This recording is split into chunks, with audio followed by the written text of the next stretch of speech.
I'm Sarah Hagger-Holt, and I'm the author of books like this, which won the Polaro Prize last year, like this,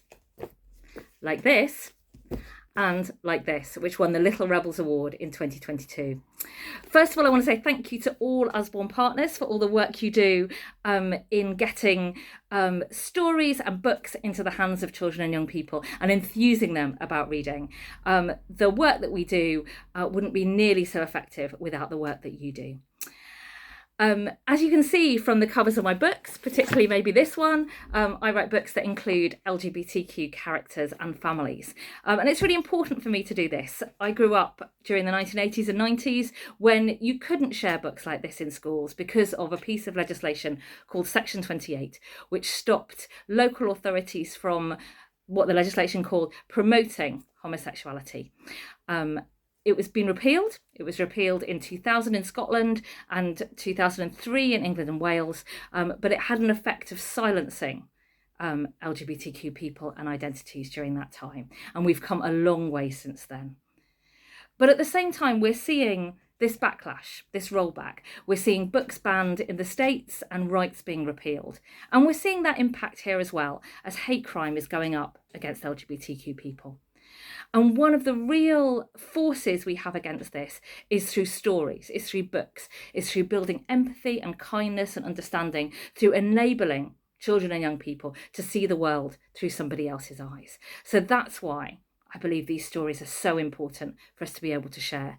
And one especially powerful way of ensuring these stories reach children is by bringing authors into schools, which many of you do through the partnerships that you've built up locally.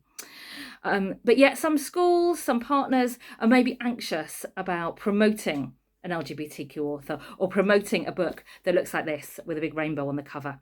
And I just wanted to address some of the kind of common myths or misconceptions or truths about what might happen, what people might worry about in terms of having an LGBTQ author in schools. So the first is that it won't be age appropriate. Yet from the very youngest age, children are seeing LGBTQ people around them, whether in their family circle, among their friends, on TV. This is not something that just kicks in once someone becomes a teenager.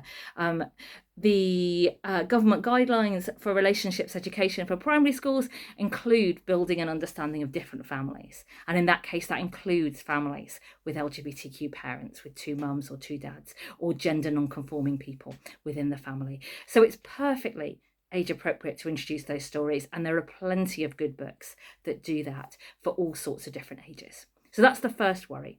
The second worry might be that promoting an LGBTQ author within a school might turn off other students, might not be relevant for them. But yet these stories are stories that are about people. They're stories that we can all relate to. They might be about change or feeling different or not fitting in, or they might just be a fantastic adventure where the main character happens to be LGBTQ. These are stories that I've seen when I've been into schools that are just as relevant for all students as they might be for those who self-identify as LGBTQ+. So that's two myths. The third one, perhaps, is an idea that you're coming in with an agenda. You're coming in with an ideology that tries to convert young people to being gay or being trans.